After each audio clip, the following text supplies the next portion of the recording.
प्रश्न पत्र का लीक करता कौन है, कहां से लीक हुआ। मुझे लगता है कि कहीं इन्हीं में से कोई शामिल ना हो, बड़ी गुटबाजी है भाजपा में। वहां तक शासन और प्रशासन राज्य की जेएमएम सरकार को हो सकता है कि इन्हीं में से कोई शामिल ना हो, इसलिए सीबीआई जांच की बात कर रहे हैं, क्योंकि इनके यहाँ आयातित लोग बहुत आ रहे हैं। सरकार, कांग्रेस सरकार, आरजेडी सरकार नहीं पहुंच पाई है। भाजपा ने यहाँ के युवाओं का करियर बर्बाद कर दिया। इस सारे की सारी एजेंसियां ब्लैकलिस्टेड है, और एजेंसी यदि ब्लैकलिस्टेड है तो जो निविदा कमेटी थी ना, उन्होंने कैसे चयन कर लिया उन ब्लैकलिस्टेड कंपनी। इम्पोर्ट बहुत तेज़ी से हो रहा है, तो जो आज तक भाजपा को सींचते आए हैं, लगता है कि उनमें किसी तरह की नाराज़गी है जो पुराने भाजपाई हैं। कैसे चयन कर लिया उन ब्लैकलिस्टेड कंपनीज का, ये अब सरकार को जवाब देना होगा। सरकार हमारी है लेकिन तंत्र हमारे नहीं है, और निश्चित तौर पर अब उस तंत्र को हम लोग कंट्रोल करना चाहते हैं 2024 में। सरकार ने तो ऑर्गेनाइज तरीके से जो है पहले जेपीएससी पे घोटाला किया, और अभी जो जेसीएससी हुआ और जेपीएससी को बर्बाद भाजपा ने किया।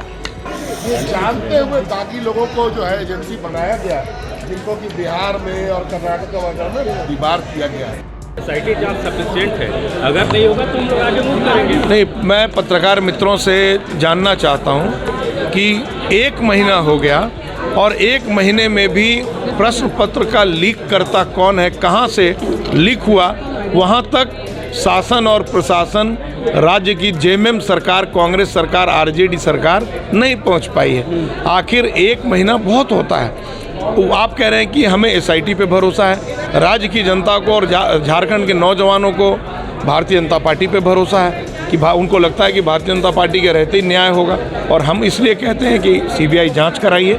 अगर सीबीआई जांच हो जाएगा तो मुझे लगता है कि निश्चित रूप से न्याय होगा।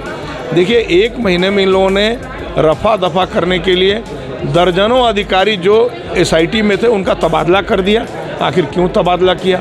जब तबादला किया, अब नए अधिकारी आएंगे तो नए सिरे से जांच होगी। नए सिरे से जांच होगी तो आप ही बताइए कि और विलम्ब होगा कि नहीं होगा। अगर आप ईमानदार हैं, राज्य सरकार, अगर चंपई सरकार ईमानदार है, जेएमएम सरकार ईमानदार है, कांग्रेस सरकार ईमानदार है, तो आपको क्या परेशानी है? इस सारे की सारी एजेंसियां ब्लैकलिस्टेड है, और एजेंसी यदि ब्लैकलिस्टेड है तो जो निविदा कमेटी थी ना, उन्होंने कैसे चयन कर लिया उन ब्लैकलिस्टेड कंपनीज का, ये अब सरकार को जवाब देना होगा। उदाहरण के तौर पर बिनसेस, जिसने जेएसएससी जेई की परीक्षा ली, वो ब्लैकलिस्टेड है। सतवत इन्फोटेल, जो जेएसएससी सीजीएल की परीक्षा ली, लैब टेक्नीशियन की परीक्षा ली, और उसके साथ साथ अभी पीजीटी की परीक्षा ली, वो ब्लैकलिस्टेड है। इतना ही नहीं, जेपीएससी 7 से 10 जिस कंपनी ने एग्ज़ाम लिया ICN, वो पटना में, बिहार में ब्लैकलिस्टेड है। तो क्या कारण है कि ब्लैकलिस्टेड कंपनीज़ को सरकार यहाँ हायर करती है? मुझे ऐसा लगता है कि सरकार जानबूझकर ब्लैकलिस्टेड कंपनीज़ को हायर करती है, और एसआईटी की जो जांच है वो सिर्फ और सिर्फ एजेंसी तक ही रहेगी, लेकिन एजेंसी किस प्रकार निविदा में आती है और निविदा पास कर जाती है, इसकी जांच तो सीबीआई करेगी। इसीलिए हम लोग मांगते हैं आज सरकार बजट पेश करेगी। उम्मीदें आप देखिए, मुझे कोई आज मैंने पेपर में देखा कि सरकार का पैसा सरेंडर होने वाला है, 55% ही उन्होंने अभी तक खर्च किया है। सरकार जो है ये टाइम पास कर रही है, और 4 साल इन्होंने टाइम पास किया है, और आने वाला 1 साल भी ये टाइम पास करके ही निकालेगी। मुझे कुछ उम्मीद नहीं है कि नया कुछ सब्सटेंशियल क्षेत्र की जनता के लिए होगा। सरकार सिर्फ बहानेबाजी करेगी, सिर्फ बातें करेगी और भाषण देगी। मुझे लगता है कि कहीं इन्हीं में से कोई शामिल ना हो, बड़ी गुटबाजी है भाजपा में। हो सकता है कि इन्हीं में से कोई शामिल ना हो, इसलिए सीबीआई जांच की बात कर रहे हैं, क्योंकि इनके यहाँ आयातित लोग बहुत आ रहे हैं। इम्पोर्ट बहुत तेज़ी से हो रहा है, तो जो आज तक भाजपा को सींचते आए हैं, लगता है कि उनमें किसी तरह की नाराज़गी है जो पुराने भाजपाई हैं, जो अपने को कहते हैं कि हम ही लोग भाजपा की नींव रखें। तो इसमें तो मुझे भी शक की बू आ रही है। सर, वो कह रहे हैं कि 1 महीना हो गया, किंग पिन पता नहीं चल पा रहा है कि पेपर लीक मामले में किंग पिन कौन है। इसके लिए सीबीआई जांच जरूरी है। किंग पिन क्या होता है हमको नहीं पता। किंग पिन, अरे भाई, जो लोग इसकी साजिश किए, जिन्होंने क्वेश्चन पेपर आउट कराने का काम किया, बेचने का काम किया, अभी बिहार से भी लोग पकड़े गए, तो ये क्या चाहते हैं? हाँ, हम तो कहे कि अगर ये मांग करना शुरू कर दें कि सारी राज्य की जितनी भी जांच एजेंसियां हैं सभी को बंद कर दिया जाए। इनको सिर्फ भरोसा है तो जैसे इनकी कठपुतली के रूप में केंद्रीय एजेंसियां काम करती हैं, तो इन्हें सिर्फ उस पर भरोसा है। इनकी भी तो सरकार थी, इनके समय में स्टैटी जांच नहीं होती थी। जी सरकार का अंतिम बजट आने जा रहा है, कैसा होगा? निश्चित रूप से सरकार के जितने भी बजट आए हैं इन 4 वर्षों में, ये पूरी तरह से अंतिम पंक्ति के लोगों को लक्ष्य करके हमारा बजट रहा, जिसका सीधा सीधा लाभ लोगों को मिल रहा है। चाहे वो अबुआ आवास की बात हो, सावित्रीबाई फुले कन्या समृद्धि की बात हो, या और भी जो भी हमारी सामाजिक सुरक्षा के तहत हमारा ग्रीन कार्ड की बात हो, नीलांबर पीतांबर योजना की बात हो, हर तरह से अंतिम पंक्ति के लोगों को लक्ष्य करके। और आप देखे होंगे कि अभी हमारे राज्य में हमने एक इतिहास कायम किया है कि 15,000 किलोमीटर ग्रामीण सड़कों का सुदृढ़ीकरण कराया जा रहा है। नई सड़क अलग से, जो हमारी जर्जर सड़कें थी 15,000 किलोमीटर।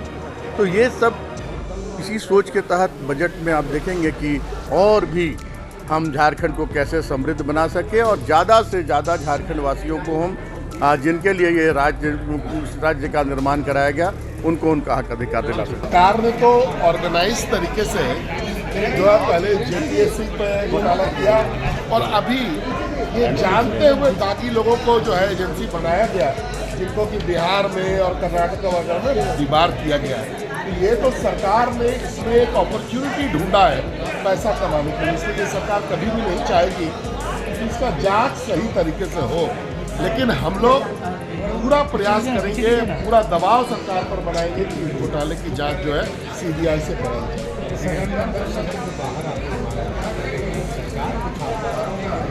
क्योंकि सरकार तो जी जान से चाह रही है कि किसी तरीके से घोटाले पर पर्दा डाले। आज जो जेपीएससी में जो घोटाला हुआ, उसका सरकार ने क्या फलाफल निकाला? बहुत सारे ऐसे विषय हैं जिस पे सरकार का से कोई निर्णय नहीं हो पा रहा है। अब ऐसे में न्यूट्रल एजेंसी से जांच करवाना सर्वश्रेष्ठ होगा। और दूसरी ओर रही बात भाजपा की, तो भाजपा ने यहाँ के युवाओं का करियर बर्बाद कर दिया। सरकार हमारी है लेकिन तंत्र हमारे नहीं है, और निश्चित तौर पर अब उस तंत्र को हम लोग कंट्रोल करना चाहते हैं 2024 में। जो जेसीएससी हुआ और जेपीएससी को बर्बाद भाजपा ने किया। शुरुआत में घर का जो बुनियाद है, नींव है, उसको कमज़ोर कर दिया, युवाओं का भविष्य को बेच दिया इन भाजपाइयों ने, और ये नकली आंसू निकाल रहे हैं और धरना दे रहे हैं। आप सबसे मैं आग्रह करूँगा कि इनके बहकाव में मत आइए। छात्र छात्राएँ हमारे हैं, और आज सीएम से भी हम मिले थे कि जेसीएससी का जो एग्ज़ाम सब पेंडिंग है उसको जल्द से जल्द निकाला जाए, और जो अभी एग्ज़ाम होना है, तो जो एग्ज़ाम होना है ये लोग जानबूझकर, भाजपा के लोग जानबूझकर चाह रहे हैं जेसीएल का जो एग्ज़ाम वगैरह होना है, भाजपा चाहती है कि और हम लेंदी कर दें, एग्ज़ाम ना हो। ठीक है, एग्ज़ाम में अगर गड़बड़ियाँ हुई है तो उसके लिए जांच एजेंसियाँ हैं, हमारी जांच काम कर रही है। लेकिन निश्चित तौर पर मेरा मांग होगा कि एग्ज़ाम जल्द से जल्द कंडक्ट कराए। इरफान जी दोबारा नहीं, सीबीआई जांच की मांग कर रहे हैं। देखिए, कहीं ना कहीं सीबीआई जांच ये लेंदी प्रोसेस है, युवाओं का भविष्य को टालना चाहती है कि हम चुनाव में चले जाएं और ये आरोप हम पे लगे कि हमारी सरकार ने युवाओं के साथ सौतेला व्यवहार किया, उसका एग्ज़ाम कंडक्ट नहीं करवाया।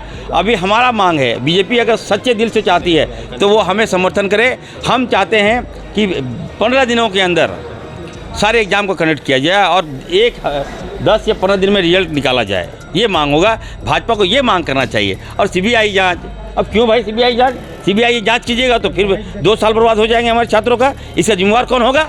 ये भाजपा के लोग होंगे। मैं आपके माध्यम से कहना चाहता हूँ, तमाम झारखंड के तमाम युवाओं से कहना चाहता हूँ, ये भाजपाइयों को आप लोग दूर रहिए। आप लोग